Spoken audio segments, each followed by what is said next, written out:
do a little shout out in the video, which I don't think we were able to see, was Celia.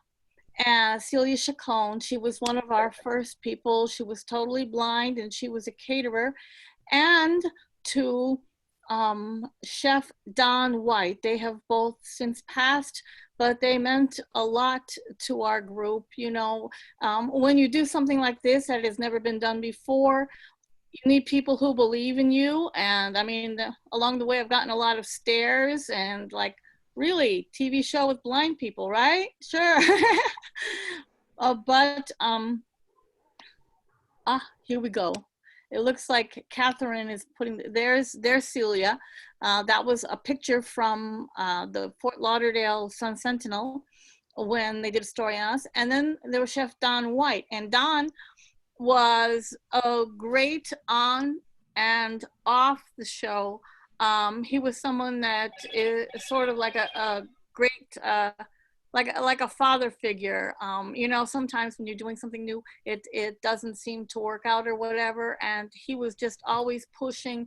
We had a lot of fun together. We went to different places, Oklahoma City. We talked to the American Council of the Blind. We did all sorts of things. So anyway, we've got hosts, Alan Preston and Annette Watkins. How are you guys today?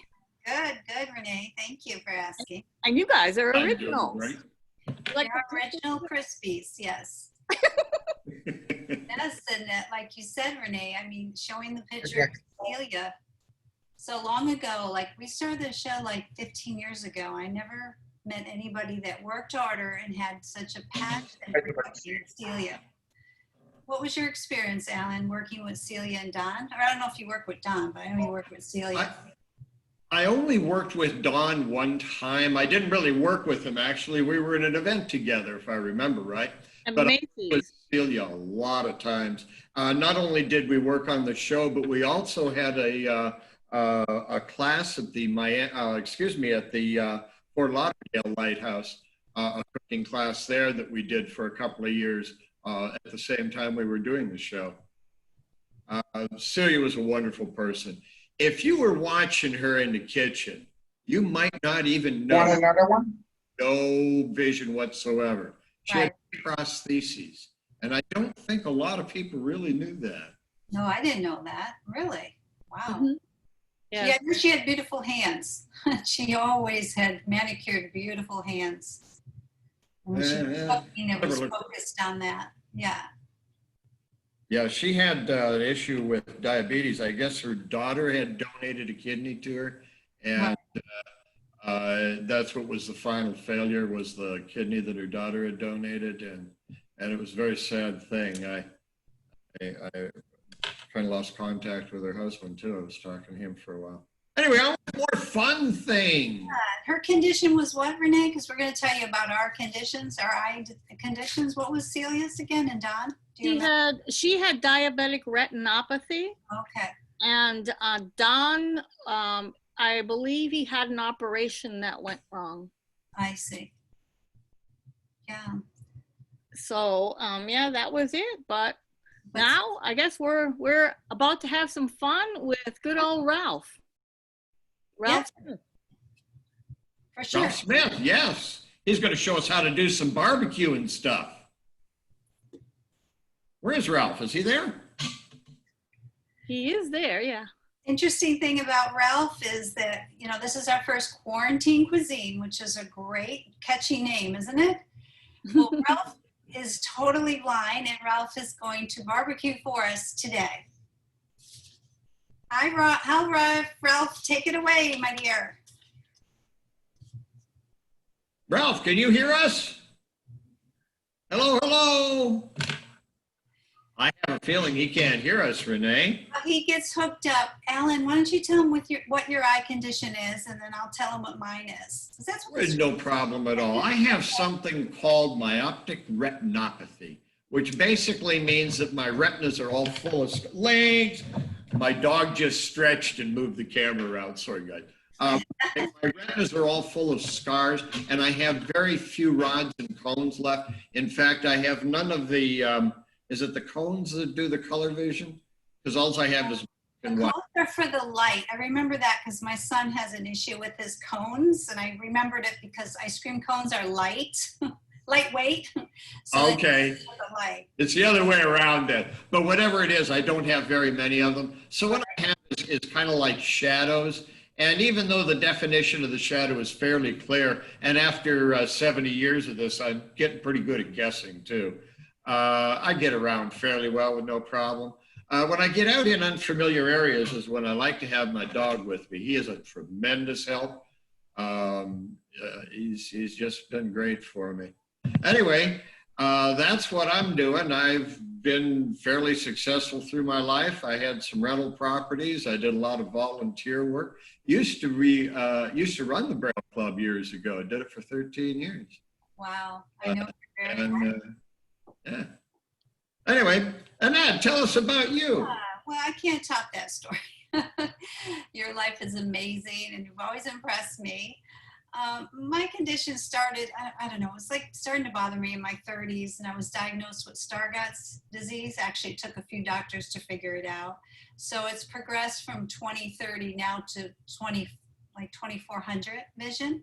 So I stopped driving about 5 years ago, and it's just really count on these magnifiers that I use all the time. Without them, I can't function. But aside from that, everything's good, and I'm so blessed that it hasn't progressed. It's supposed to not progress to total blindness, so I'm good. I'm excited today to be here. All right. Okay. Take the meat off. Annette, I'm curious. You finally gave up driving after all those years. I know. What convinced you? It was like I didn't want to remove that wheel from my cold hands. You know that saying that Charleston Heston said about a gun? Well, that's how I felt about my steering wheel.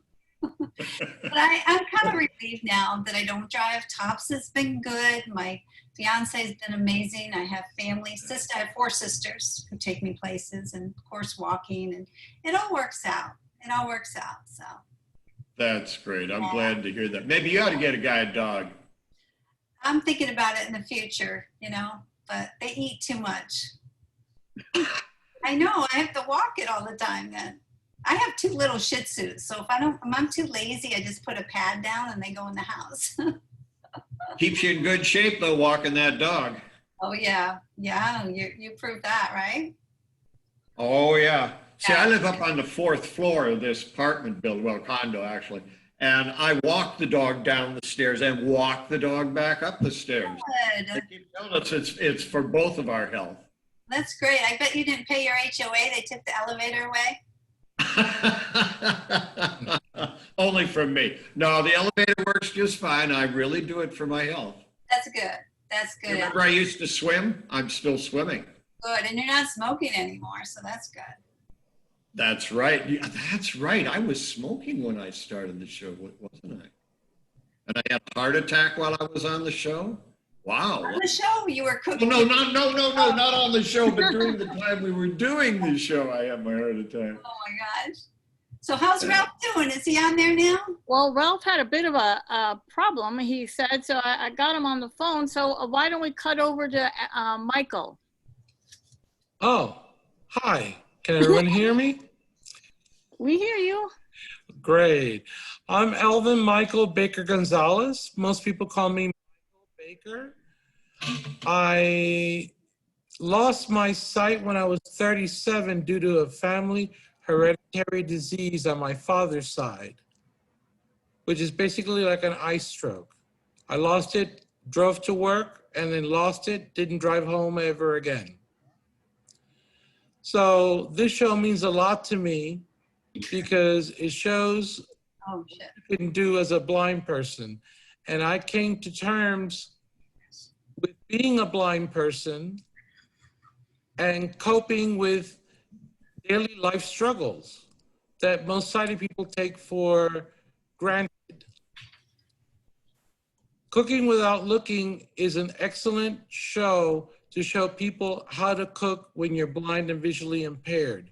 When I first started cooking as a blind person, I had to have Fort Lauderdale Fire Department bail me out of my kitchen. So I know what it means. And if people like what they're seeing on this episode, with the chefs and everything, they should donate to us so we can continue doing this innovative series and bringing it to everyone so they can see what blind and visually impaired people can do. All right, Alan and Ed, back to you. Yes. Well, Annette, you're working with him. What are you guys going to cook today? Well, Ralph is still having his technical difficulty right now. Chef Ron, do you want to do your blindfolded segment? Yes, yes, yes, yes. Do you want me Welcome. to introduce him or just go ahead, Renee? No, you go for it, Annette. I'm trying to follow this. I'm going to lose my place. No, I've been looking forward to this when I looked you up. Chef Duprat, I was just really impressed and excited that I was going to get to meet you today. How are you? I'm super fantastic. Well, thank you for having me. Sure. And It's an opportunity of a lifetime to cook with you guys today. Oh, that's awesome. I just want to make sure everybody knows that you're from Bravo's Top Chef. We actually have a celebrity in the house today. Yes, yes, Thank yes, you yes. for joining us, because the Cooking Without Looking show was originally created to, for blind and visually impaired people, but we're inclusive. We didn't want to leave anybody out. And so when we got together with Renee and decided to cook blindfolded. We're super excited that you're going to make your bourbon brine pork tenderloin today, blindfolded? Yes. Okay, Yes. well, take it away. Enjoy. All right. Well, welcome. Again, my name is Ron Pratt. I'm a chef. Let me see me an Iron Chef, Bar Rescue, Good Morning America, The Today Show, Beef Bobby Flay. I was born and raised in Haiti. I came to the United States on a boat. I was on a boat for 27 days. Now I'm in America living my American dream. So this is what I have for you. I'm gonna make a simple dish. Anyone at home can do it, whether you're an experienced chef or you're a beginner, you are gonna do it. So I have all my ingredients. I don't know if you can see the ingredients. I have my whiskey, my salt, my Dijon mustard, my paprika, and my honey. So I'm gonna mix everything together so I can make the brine. Let's do this. Let's do this. Okay? I add my whiskey. And I cheated a little bit because I know where everything is, so I can get it. I'm gonna add some paprika. I'm gonna add some salt. Okay, all right. Add some honey.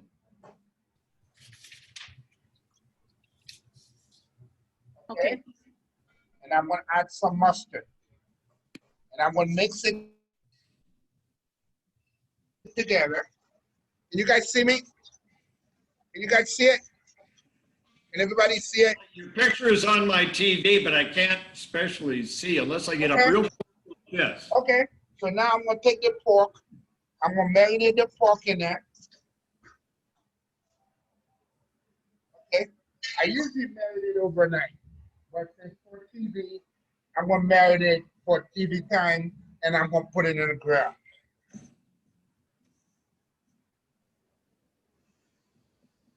Wish we had smell-a-zoom here so we could smell that marinade. Yes. So now when I have my pork going, I'm gonna make this sauce for the pork. I have some sherry, some brown sugar, and a cup of lemongrass. I'm gonna mix everything together, and I'm gonna cook it over the stove.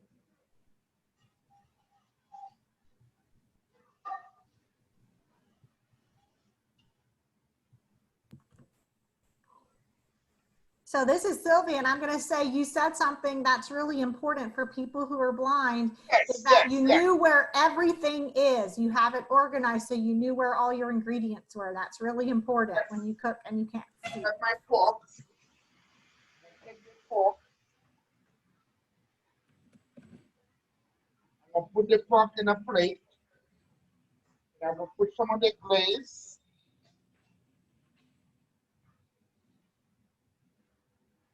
I'm gonna put some of the shell glaze, and then this is the bourbon brine pork. I hope every audience can recopy the recipe. It's very easy. You're probably gonna make on the website, and the simplest recipe I ever made. And I hope you give me some feedback how you guys like it. Thank you very much. Where can we get a sample of that stuff you're cooking? It really sounds good. It sure does. Yes, right now I am in Amarillo, Texas. We're not hearing you real well. I am in Amarillo, Texas. You mean we gotta go all the way to Texas? I'm gonna go all. You can come all the way to Texas, but next time I'm in Miami, or if I'm Mississippi University, I can cook for everyone.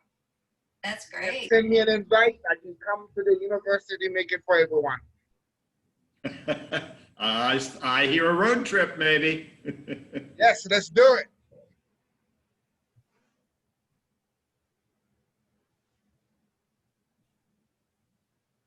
Well, Annette, what do you think? Should we go out there and try something? That really sounds good. You know, I miss the smell of the things we were doing too.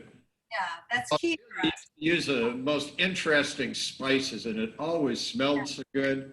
And everything else we made, all the people that made stuff there, it always smelled great. Remember that? Bourbon. I've never had anything with bourbon in it like that. You gonna let me plug it up before I go deep? Share content. Well, when I cook with bourbon, I take the bourbon internally and then I do the cooking. Yeah. Everyone love bourbon.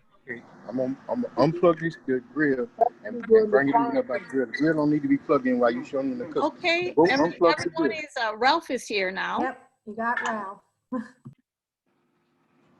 Hello, hello, hello. Hello, Ralph. How are you? I'm doing fine. I'm having some technical difficulties right now. I don't know what's going on with my phone. It just clicked off all of a sudden. Hey, Ralph. Hey, how y'all doing? We're doing great. Well, I'm here at the Braille Club. As you could probably see, I have on my mask.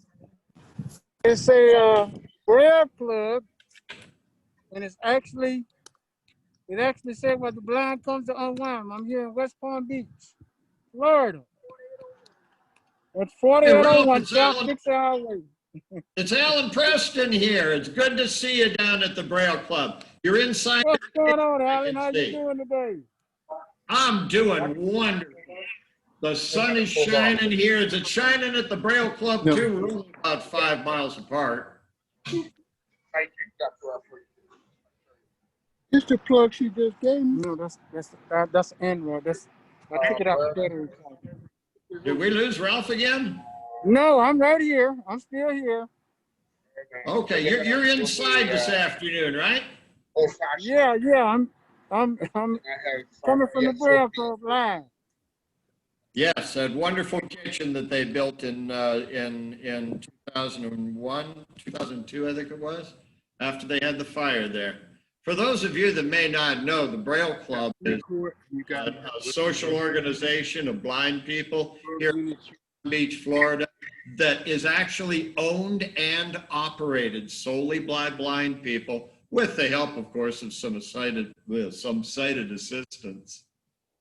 It's been in existence, well, sort of since the 1920s, but I think they didn't get incorporated until sometime in the 1930s, if I'm not mistaken.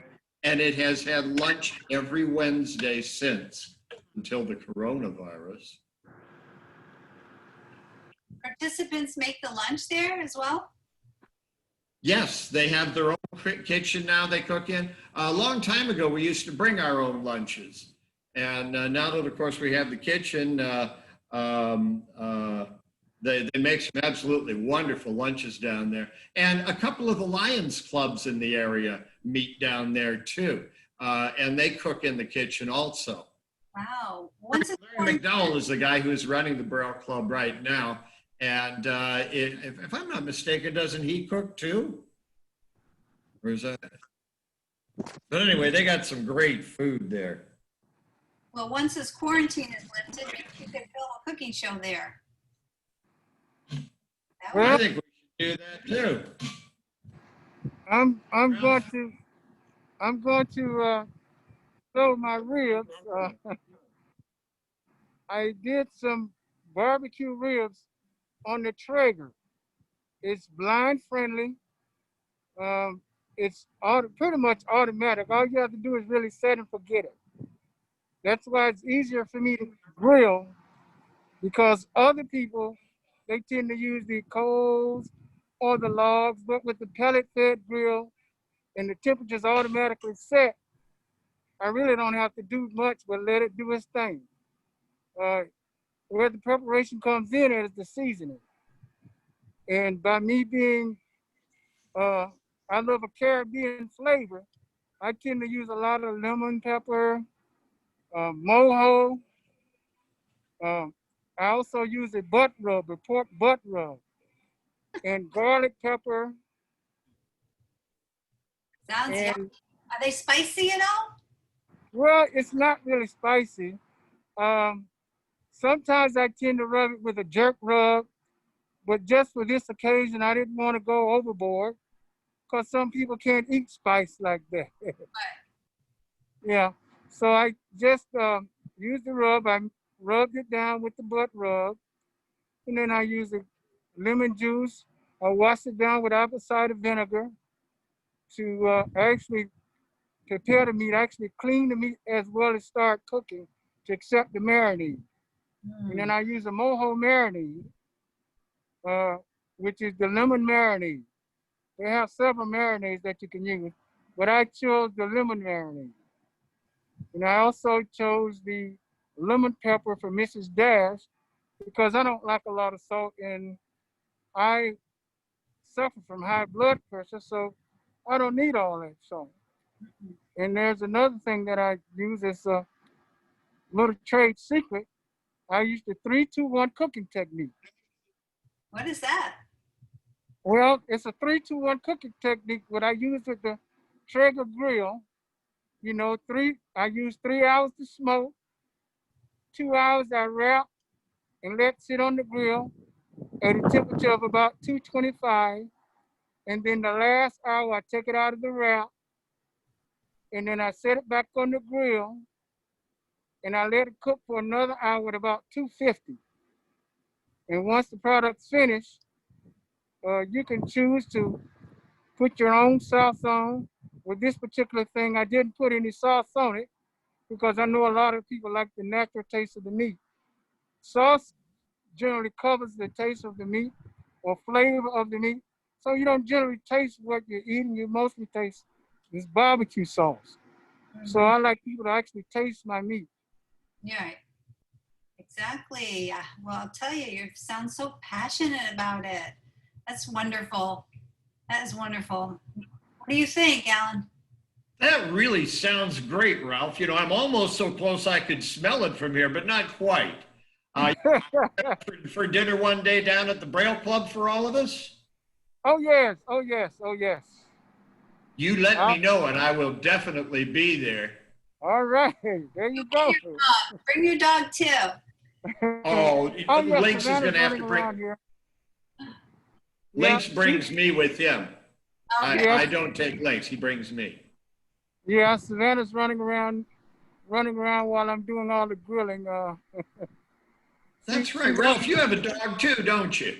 Yeah, my guide dog Savannah, Oh, and she enjoys running around while I'm doing all the grilling and playing. oh yeah. She's waiting for you to drop something so she can eat it. That's right. They're great at cleaning up the floor.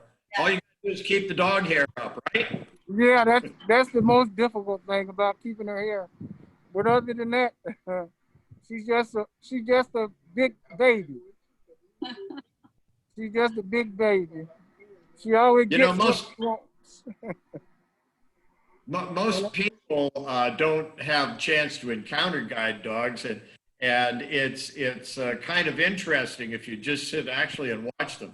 They are all very well trained. I think there's about 10 schools, and they're all very well trained. They they find things, they know 50, 60 different words. And if you don't interfere with them, they are very dependable and reliable for the person that is using them. But please, if you see one, don't pet it or try to distract it. I threw that in there. I guess because I'm one of the guide dog handlers in the Palm Beaches. Ralph, do you know about that organization? The guide Yes, yes. Why don't you come to one of our meetings?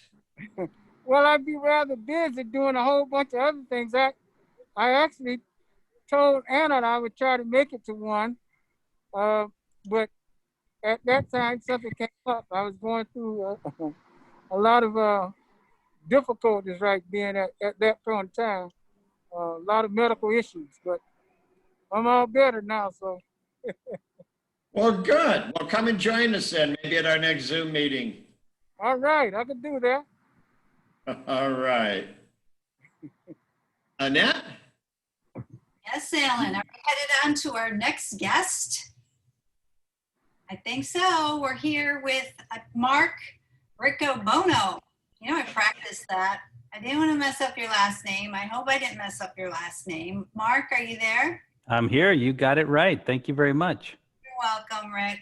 Rick is the president of NFB, and that's the National Federation for the Blind. So I'm going to interview him today. I'm going to ask him a few questions, find out what he's all about, and I look forward to it. He's been so quiet this whole time, but I know he's got a lot to tell us about NFB, blindness, and all the good things coming ahead. So Mark, first of all, would you mind telling us about your blindness? Sure, my pleasure. And it's great to be here and representing the National Federation of the Blind on the show.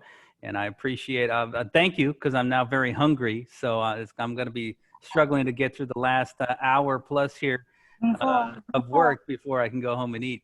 So I have aniridia and glaucoma. I was diagnosed as being legally blind at age 5, and I've lost vision all of my life. So pretty much mostly a result of glaucoma. I like to say that I had all of the flavors of glaucoma surgery of the 1980s. So I've been living as a blind person for a long time. I really didn't know I was a blind person. I just knew I couldn't see so well until I came across the National Federation of the Blind and learned that I could use non-visual techniques and that it was respectable to be blind. Talking about the NFB. Now, can you tell us briefly a little more about that organization? And is it something that anybody can join? Is it a nonprofit organization? What do they actually do, their services? Sure. The National Federation of the Blind, and of is really the most important word in our name, is a nationwide membership civil rights organization. We were founded in 1940. We have an affiliate in each of the 50 states, the District of Columbia and Puerto Rico. It is a membership organization of blind people, and I notice there's a lot of our participants here today are NFB members. So just for those folks out there who are members, I'm holding up my NFB membership coin right here. But if you're not a member of our organization, you are welcome to join us. And in fact, you do not have to be blind. Although a requirement of our organization is that the majority of the members have to be blind people, and far and away our members are mostly blind people, but we have a lot of sighted friends, colleagues, we like to call them blind at heart, who come to be passionate about the philosophy and positive attitude and civil rights work that we do in our movement. So you can still join our organization. Most people join a local chapter. Some people join our national divisions, maybe our National Association of Blind Lawyers or Blind Merchants or Blind Teachers. And some people do join simply at the national level. You can find information about how to become a member by going to nfb.org, going to join us. We welcome all people to be part of this great civil rights movement we have that spans the country and really leads the world in terms of self-organization and self-determination by blind people. Wow. And as the president, I mean, you're very well spoken anyway, but as the president, you're so active in the organization. Tell us a little bit about that convention that you produce for the NFB. Sure. So every year we have an annual convention. Last year we were in Las Vegas. We had 3,300 people in attendance, live and in person, which is great, right? Our in-person meetings are dynamic. We have 6 days of meetings, activities, sports and rec activities, really about blind people determining where we want to go and how we want to raise the standards in society for ourselves and work together to make that happen. Well, this year, obviously meeting in person, not possible. And so our board of directors decided that we were going to throw open the doors to our organized blind movement. This is our 80th year, so we made our convention free, first and foremost. And we dedicated to putting in all of the technology we could to make it happen. So we produced it right here from the building that I'm in, the National Federation of the Blind Jernigan Institute in Baltimore, Maryland. We had 7,200 plus people registered for the convention. And between Zoom and our other platforms, you know, streaming to YouTube, to the internet, through the Amazon devices, we hit over 10,000 people participating in 5 days, over 380 various meetings. And just to emphasize the work that we do to put blind people really at the forefront of conversations. You know, we had Nancy Pelosi, the Speaker of the House. We had the Chief Operating Officer at Netflix, who's in charge of accessibility. The Librarian of Congress. I mean, big time names that we want to be responsive and responsible to the hopes and dreams of blind people. And so I hope you got to participate. If you didn't, you can go to our website, nfb.org/convention. You can listen to the highlights. You can read about it. And we will have a convention next year, which we hope will be in New Orleans. Wow, that sounds like not only an educational organization, but a fun one as well. A lot of movers and shakers, a lot of people doing some amazing things. So and speaking of doing things, what is the NFB doing, or what did they do during the pandemic for its members? Well, we've been really focused on 2 areas, I like to describe it, and that's connecting and protecting. First of all, we're used to getting together in monthly chapter meetings at the grassroots level. Obviously, it's not possible to get together in person. So we immediately spun our organization into virtual mode, and our affiliates and chapters, our national divisions, our national organization, on a weekly basis, we're offering 50 plus various virtual events, whether it was enrichment activities about, well, how to cook during COVID without vision, or make masks, or do other activities, to advocacy work. How do you make sure you can get access to drive up COVID testing facilities? Where do you get the latest information, like through our NFB Newsline program, to really just opportunities to connect blind people together to talk about the challenges that we're facing during the COVID pandemic. But the second piece of that, besides connecting in this nationwide network, is protecting the rights of blind people. So again, a lot of states spinning up new services that where blind people weren't even thought about in terms of how to get access. You know, governors posting on a daily basis new executive orders, which were inaccessible PDF documents. So advocating that public information has to be accessible. We've been pushing hard on voting. A lot of talk about what a tremendous year this is for voting. Blind people are effectively being shut out in many places because the process for mail-in ballots, no accessibility has been put into it. And so we have sued a number of states, been actively working in a number of others, something like 20 states, where we're pushing very hard to get blind people equal access to voting.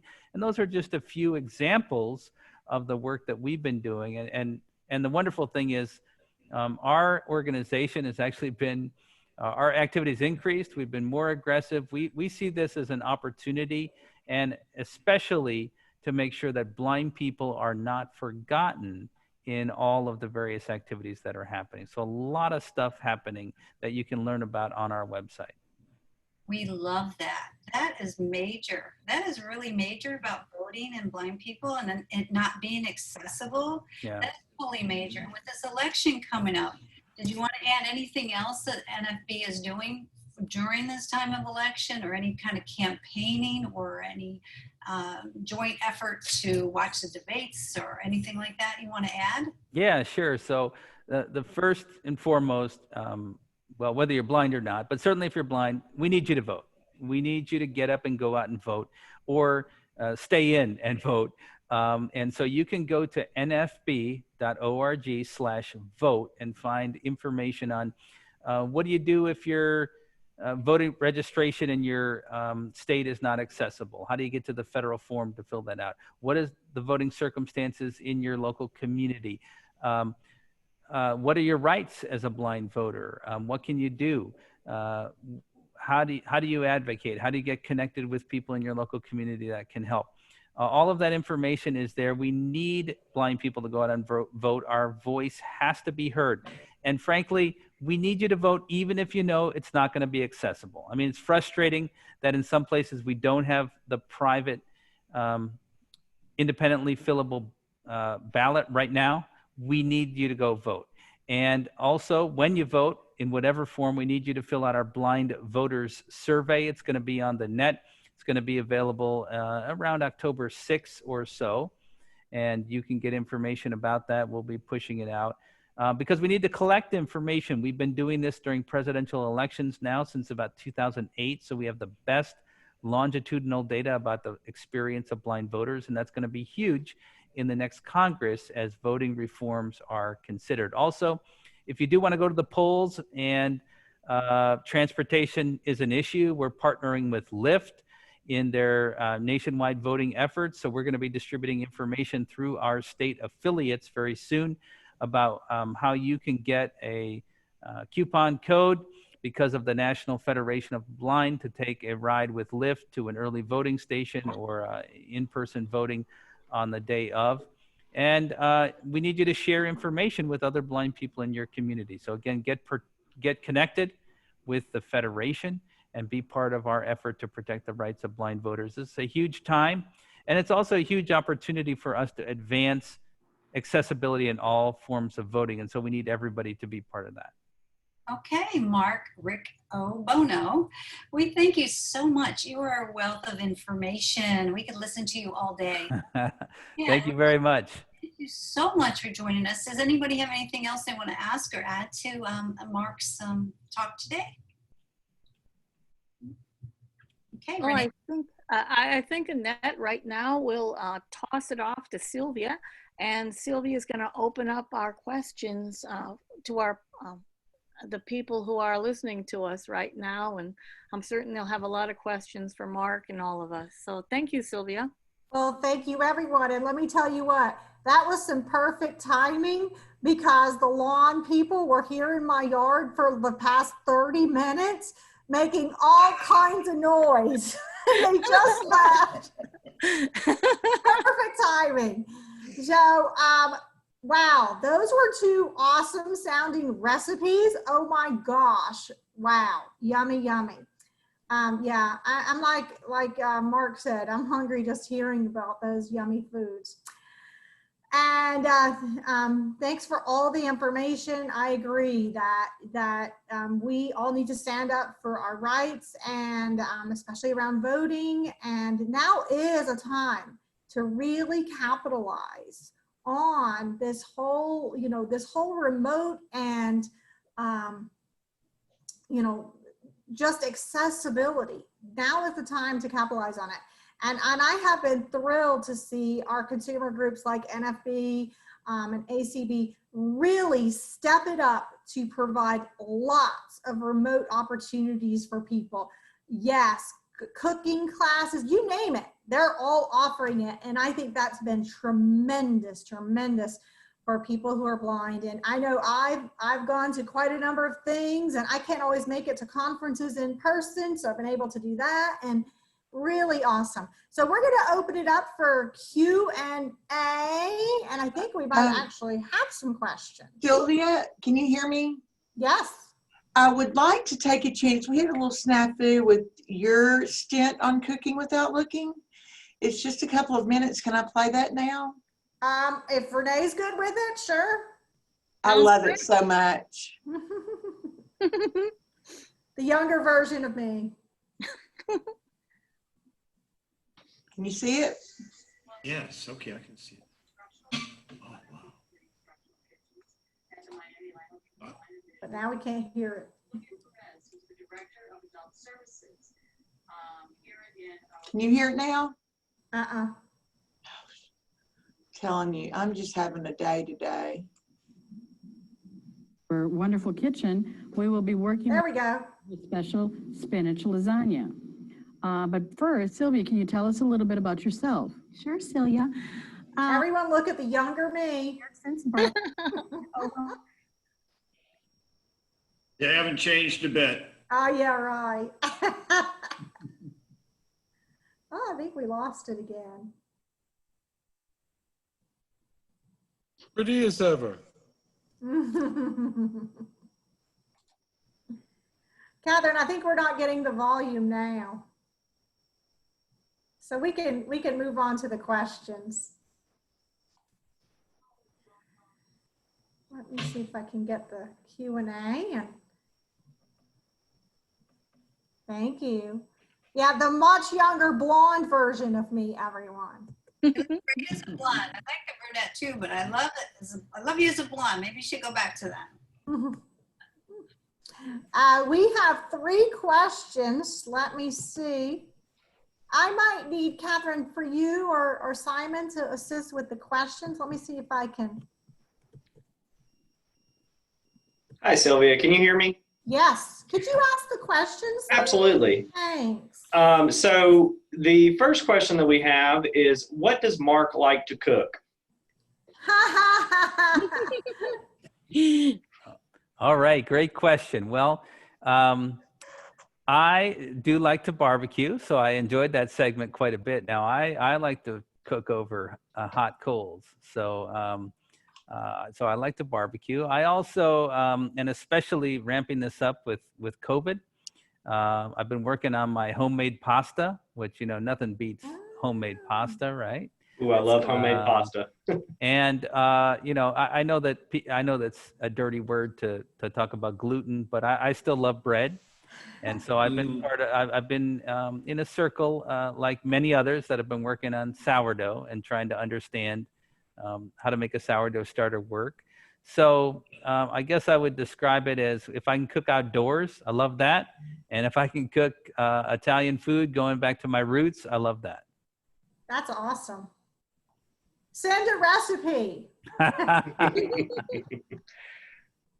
Another question from Takesha Saffold said, can I please have the bourbon recipe? I have that recipe and I will email it to her immediately following this lovely meeting.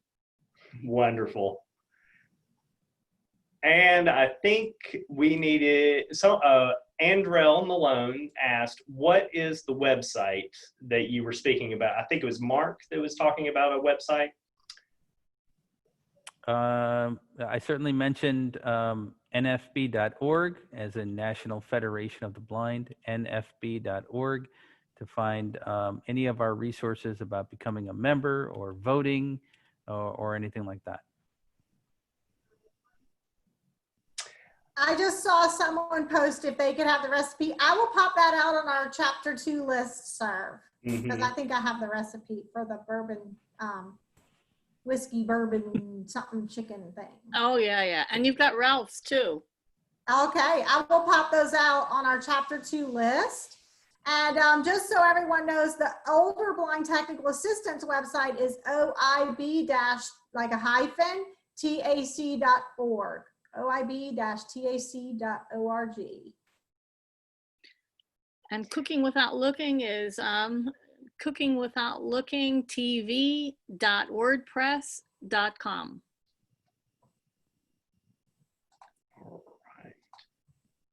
Any other questions? We had one other, it's more of a comment from Phyllis A. Forgive me if I'm mispronouncing your last name, Garowin.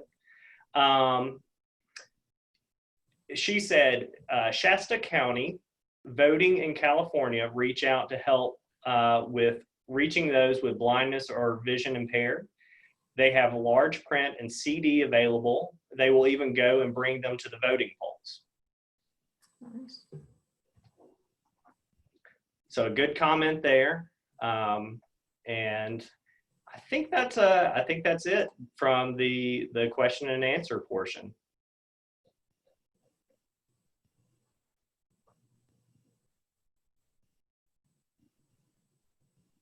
Okay, can we, Ralph, is it a possibility we can see those ribs? I know I want to see them. Yeah, I just want to eat them. I know. Good point. I would rather taste it too. Yeah, hold on one second. I don't know if you can hear me. We can hear you. Yeah. Okay. Hold on.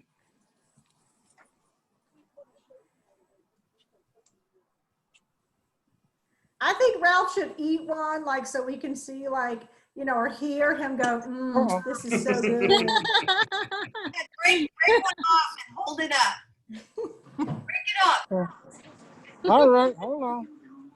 Eat one and tell us how good it is. Let's hear all the, like, you know, Yeah.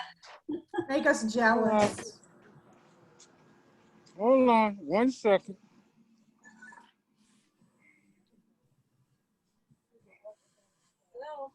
Yeah. Hold on.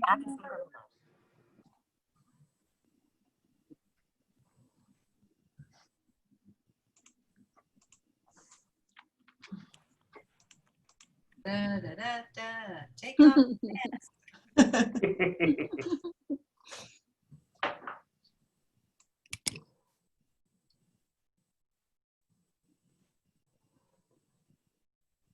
Can't see a thing with my mask on. Wrong?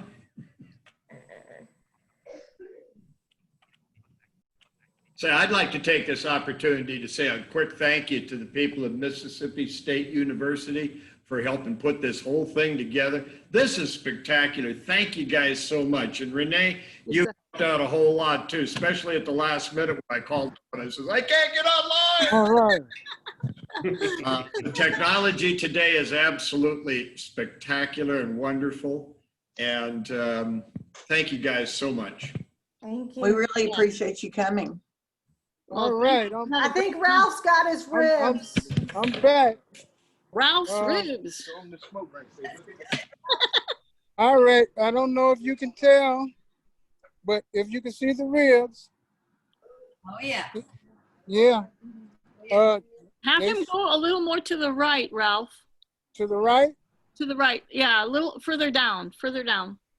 His right or his left? Down, no, and down. We need down. Down. Yeah. There you go. Oh my God. Hey, when are we going to invent smell-o-vision? Exactly. And taste-o-vision now. That's right. Now I'm going to try one. Oh yeah, thank you. Oh, He's gonna no. make us jealous. I'm going to try one. Go ahead. Oh, man. Oh, man. Oh, goodness. Oh. He's got all the sound effects going too. Yep, yep, exactly. Oh, all the flavor. Oh, yeah. Y'all don't know what y'all missing. I think we do, Ralph. Yeah. You're making it very clear what we're missing. Tip to Gosh, the, they look good. tip to the future. Don't do this show on an empty stomach. I'm starving now. We have one final comment on from a participant, Evelyn Pearl. And she just expressed her appreciation for all the information. She says, I have been a caregiver for 15 years. I know how important it is for elders to keep their independence. I feel with the information you have provided, I can work with elders and help them to cook and be proud. Yeah. And so the Older Blind Technical Assistance Center, that is what we're about, is strengthening our programs that provide services and training to people who are older blind, which by the way is 55 and older. So 55 to me is not old. I'm not there yet, but every day I creep a little closer, not old.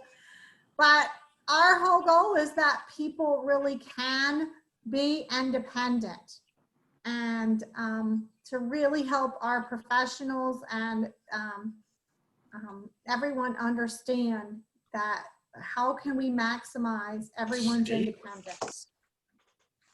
So. Amy Barker said that she wants the recipe as well. I think we'll be putting these recipes on the chapter 2 list. Yeah. Mm-hmm. And I would like to say, my wife is out here as well, and my daughter. I had to go home tonight and sleep in the bed, so I didn't want. So they're eating some ribs. So they get to eat the ribs, huh? Oh yeah, yeah. Hey, if you don't eat ribs, you're gonna end up in the doghouse with the ribs and you. Yeah, me and Savannah end up in the doghouse. I have to ask her to slide over and share a bed.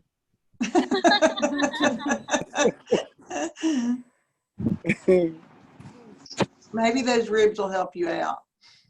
Okay, well, Renee, I think we don't have any more questions. I think that's it. Well, thank you everyone for joining us. Thank you for all of your help over the years, Annette and Alan and Ralph and Michael, and thank you for joining us, Mark. That was tremendous as usual. And thank you, Sylvia. I mean, we had like mind meld. One day I thought about it. I'm like, no. And then a couple days later, I'm like, oh, the universe wants us to do it. We're going to do it. So thank you again. You guys were great to work with. Thank you, Catherine.